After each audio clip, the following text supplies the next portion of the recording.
이번 시간에는 과세 거래에 대해 알아보도록 하겠습니다.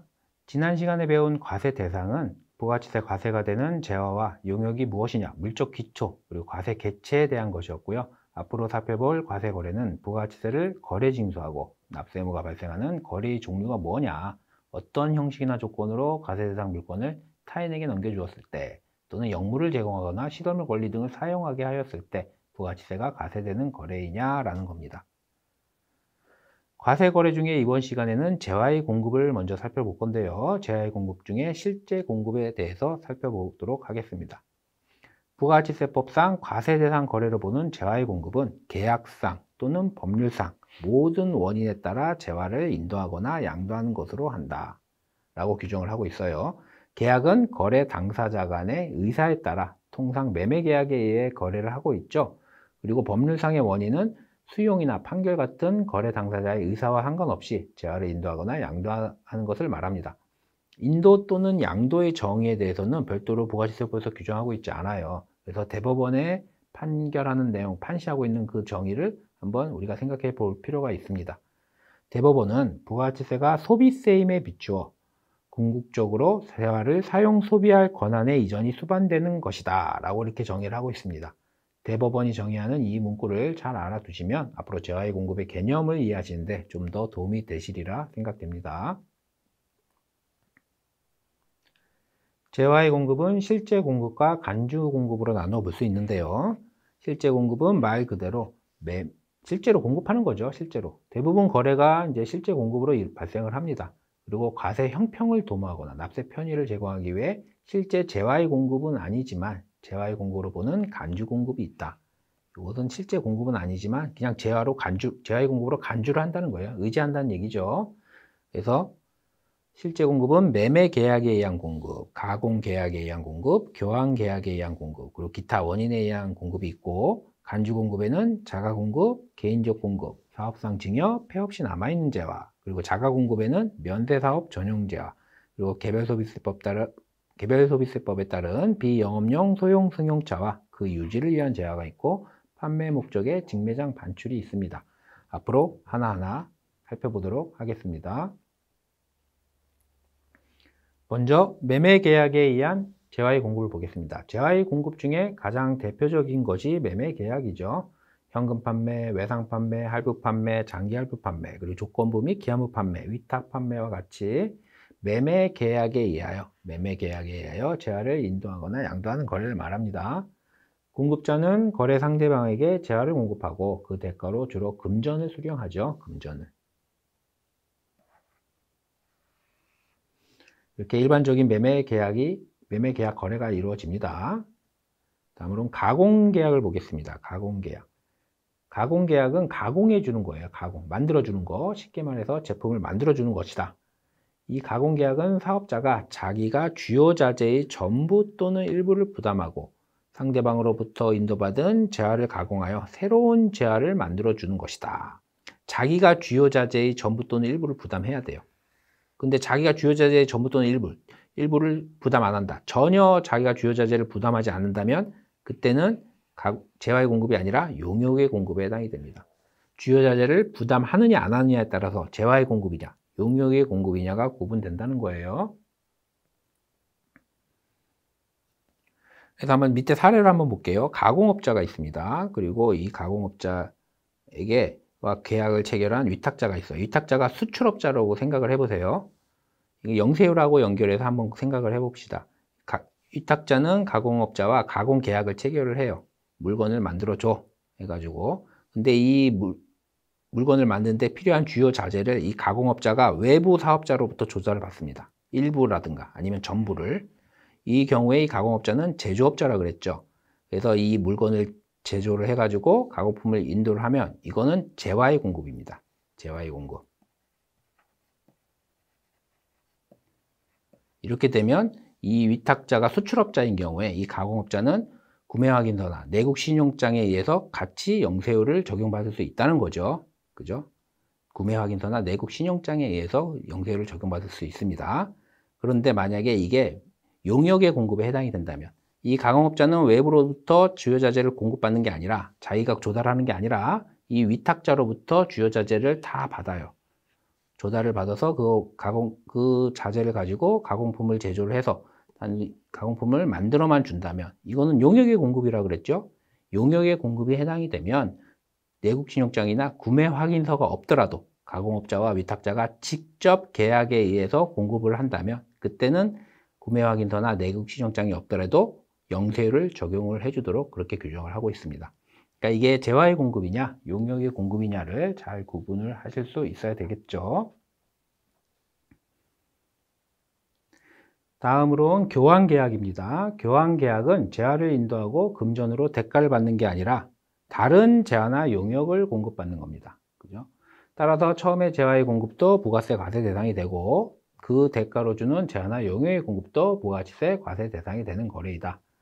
대표적인 게 물물교환, 소비대차, 대물변제, 기부채납 이런 것들이 해당이 됩니다. 물물교환은 물건과 물건 서로 교환하는 거죠. 그리고 소비대차는 간단히 말해서 금전이나 물건을 빌려주고 나중에 갚을 때 그 금전이나 물건이 아닌 그에 상응하는 다른 물건을 주기로 계약하는 걸 말합니다. 대물변제는 예를 들어 아파트 공사에서 하도급업자가 시공사로부터 공사대금을 못 받았어요. 그러면 그 공사대금 대신 금전 대신 아파트로 대신 받는 경우가 있죠. 이런 경우를 대분변제라고 할 수 있어요. 현금 대신 물건으로 갚는다. 기부채납은 국가나 지방자치단체가 사업자로부터 도로 같은 기반시설을 기부받고 사업자는 그 시설에 대한 시설관리 운영권 또는 무상사용 수익권 등을 받습니다.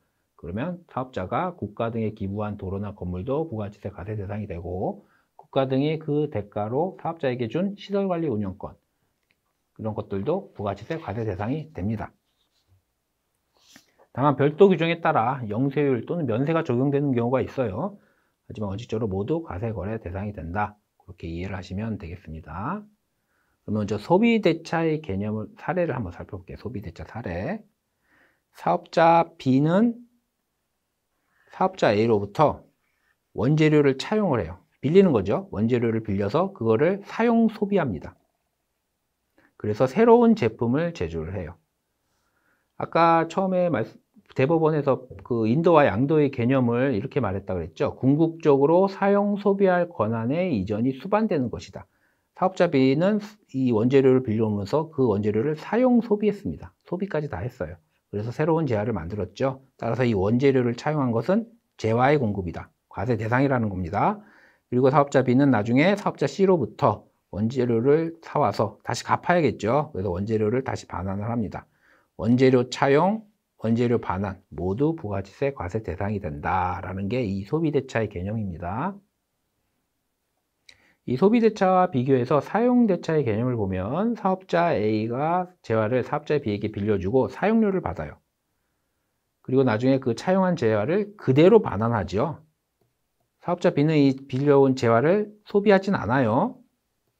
소비하는 게 아니라 사용만 하고 다시 그대로 반환을 합니다. 이건 재화의 공급이 아니라 용역의 공급이죠.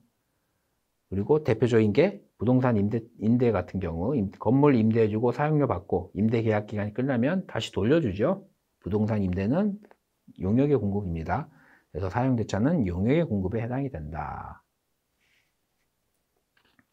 다음은 현물출자입니다. 현물출자는 법인을 설립하거나 공동사업을 위하여 자본금 또는 출자금을 금전 이외의 재산이나 현물로 출자하는 경우 재화의 공급에 해당이 됩니다. 다만 현물출자가 포괄적 사업의 양도에 해당이 된다면 과세하지 않죠. 뒤에 사업의 양도 부분에서 다시 배울 건데요. 사업의 양도는 재화의 공급으로 보지 않기 때문에 과세 대상에서 제외하고 있습니다. 그리고 두 명이 함께 공동사업을 하다가 각각 사업을 하든지 아니면 한 명이 사업을 그만둔다고 했을 때 공동사업자는 구성원들에게 출자 지분을 반환을 하게 되겠죠. 공동사업자가 이제 탈퇴하는 구성원들에게 반환을 해요. 그때 현금으로 반환을 한다거나 아니면 그 출자 지분을 제3자에게 양도하는 것은 재화의 공급이 아닙니다. 하지만 출자 지분을 현물로 반환을 한다면 그거는 재화의 공급에 해당이 되고 부가치세 과세 대상이 된다라는 겁니다. 사례로 한번 볼게요. A와 B가 전자제품 대리점을 50대 50으로 같이 공동사업을 하고 있어요. 그러다가 이제 B가 나 이제 사업 그만할래, 탈퇴할게 라고 이제 말을 합니다. 그러면 이제 이 그 시점에서의 재고를 봤더니 냉장고 100대, TV 100대 각각 시가로 1억 원씩 재고가 있습니다. 그럼 이제 탈퇴하는 B에게 이거를 출자 지분을 줘야겠죠. 그 출자 지분을 현금으로 준다면, 현금으로 1억 원을 준다면 과세 대상이 아니다. 근데 현물로 냉장고 50대, TV 50대 이렇게 현물로 반환을 한다면 공동사업자가 B에게 재화를 공급한 것으로 봐서 세금계산서를 발급하고 부가세를 신고 납부해야 된다. 이런 말입니다. 다음 사례를 보겠습니다. 공동사용 건물의 지분별 분할 등기. 이 4층짜리 상가 건물이 있어요. 그런데 소유자가 A와 B가 공동사업을 합니다. 그 등기부등본에도 A는 2분의 1, 지분 2분의 1, B 지분 2분의 1씩 해가지고 소유권이 돼 있었는데 요거를 등기부등본을 구분 등기를 해요. 그래서 1층과 4층 A 소유 100%, 그 다음에 2층과 3층은 B 소유 100% 이렇게 해가지고 구분 등기를 합니다. 이 구분 등기 자체는 부가세법상 아무것도 아니에요. 그냥 소유권만 구분을 한 거죠. 등기부등본만 다시 만든 거예요. 그리고 나서 그 이후에 공동임대를, 공동사업을 그대로 유지를 한다면 그건 재화의 공급이 아니에요. 아무것도 아닌 거죠. 그런데 그 이후에 각각 임대를 한다면, 각각. 그러면 공동사업자가 그 출자 지분을 현물로 A에게 1층, 4층을 준 거고 B에게 2층, 3층을 준 겁니다. 공급을 한 거죠. 그래서 각각 임대를 하게 된다면 각각 재화의 공급에 해당이 되기 때문에 부가치세 과세 대상이 된다 라는 겁니다.